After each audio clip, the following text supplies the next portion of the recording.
with us. Let's begin with troubling development in the health sector of Nigeria. Members of the Nigerian Association of Resident Doctors have insisted on starting a warning strike on Wednesday, despite talks between the federal government and their parent body in Nigerian Medical Association. That's the Nigerian Medical Association, NMA. This is in the midst of other challenges bedeviling the sector, like medical tourism. According to reports, Nigeria spent about $3 billion on foreign healthcare-related services between 2020 and 2022. Jide, we can't afford this strike again. We can't just afford this strike, despite the migration happening in that industry and the state of things. Whatever is meant to be done, and we have a government that is winding down. Who will negotiate with these people? By this time next Sunday, it will be 24 hours more for Muhammadu Buhari to just leave that seat. Yes, the government is still very much in power and in office, and the Minister of Labour is still very much the Minister of Labour. He was talking about the strike and describing it as illegal and all that. What Nigerians want is not all this sabbarattling. Go down to brass tacks. Get down to brass tacks. Yes, we've been told before. Solve the problem. Previous like are illegal. Solve the problem. Save us the agony of a full-blown resident doctor strike. Already, people are lamenting the fact that even this warning strike has crippled the health sector largely. So what needs to be done is sit down with these people. I don't know why it is difficult to sit down with workers when they are protesting. All over the world, workers ask for better welfare. It's not simply a Nigerian thing. Even in the advanced nations, workers still ask for a better deal. So why not sit with them, address some of the issues that they've been complaining about, like non-payment of outstanding arrears of the new hazard allowance, non-payment of consequential adjustments of the new hazard allowance, salary arrears of non-payment of consequential adjustment of the new salary arrears of tertiary health institutions by states like Imo, Ondo, Ekiti, Gombe, non-domestication of the Medical Residency Training Act in most states of the Federation, and delay in the upward review of consolidated medical salary structure, CONMES.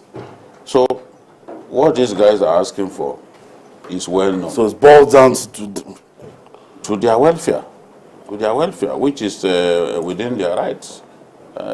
Everywhere, workers ask for better welfare. So government has to sit down with them, address the problem frontally, and save us from a strike. Nigerians are not interested in excuses or attempts at demonizing workers. Just go ahead, do your best to solve the problem.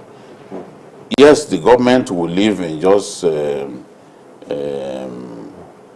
days, but the government is still very much in office. After all, they are still appointing people to key positions, strategic positions on a daily basis. We just the accountant general, new accountant general, contracts are still being awarded and all that. So it's not like because Buhari is about to leave office that everything is in abeyance. No, they're still very much in office. So let them solve that problem. We don't need this strike.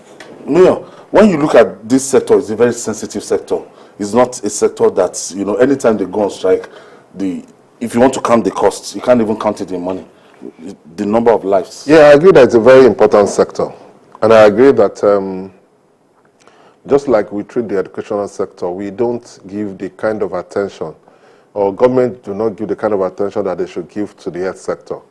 That is why they are not well paid. Sometimes you agree allowances with them, you don't pay it on time. Sometimes it's not paid at all. There is not adequate funding for that sector. And that's why we have this medical tourism.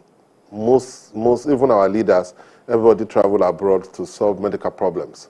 And I think the government should have a change of mind. But at the same time, I also think that the resident doctors are not being fair. Why I said they're not being fair is because a week to the end of an administration, it doesn't make sense for you to start a strike and start negotiation.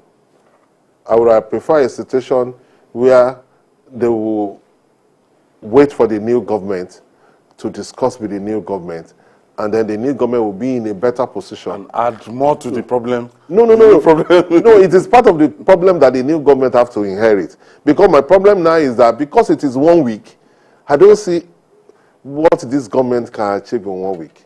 These things should have been discussed, should have been agreed on weeks or months before. A week to the end of an administration, when you now start telling them that certain things have to be done, they may not be in a position to really do much. That's my problem. So, but to me, why the government has reneged on things that they or neglected their duty in terms of the health sector, what they should have done in that sector. Also, the doctors themselves should have been fair to the incoming government, because if they continue this, it's going to go into the new government that has that's not part of the agreement that they had with the government. Now, Julie, the problem really is that in January, these same demands were made. The government did not listen to them. Nothing was because done. These are not new demands. We said it last week that ASU's demand still pending. These are not every other demand still pending. They suspended the strike. These demands are more than 2 years old.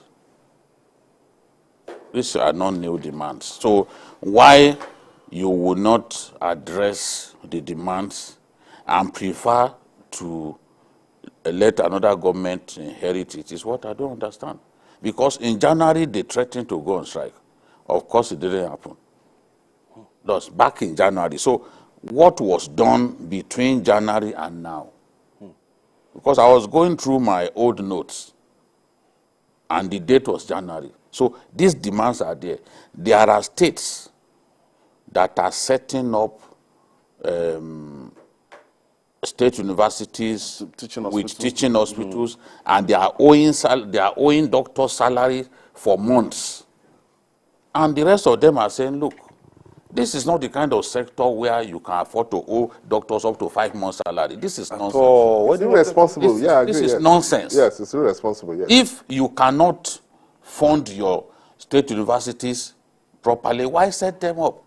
Why should the setting up of universities be something that we will see as a democracy dividend?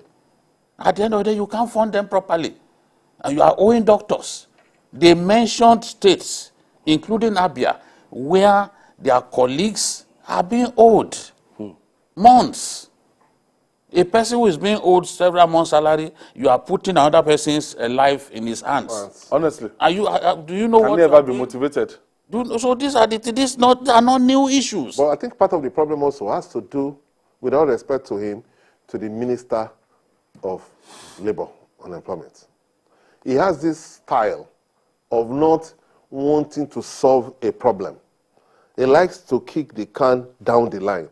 Because if you look, whether it is MASU, whether it is residents, whether it's any other sector, when you have negotiation with them, he just tries to delay and kick the can down the line. Because if this has been on the table for 2 years, any responsible government would have come up with a framework of how to solve that problem.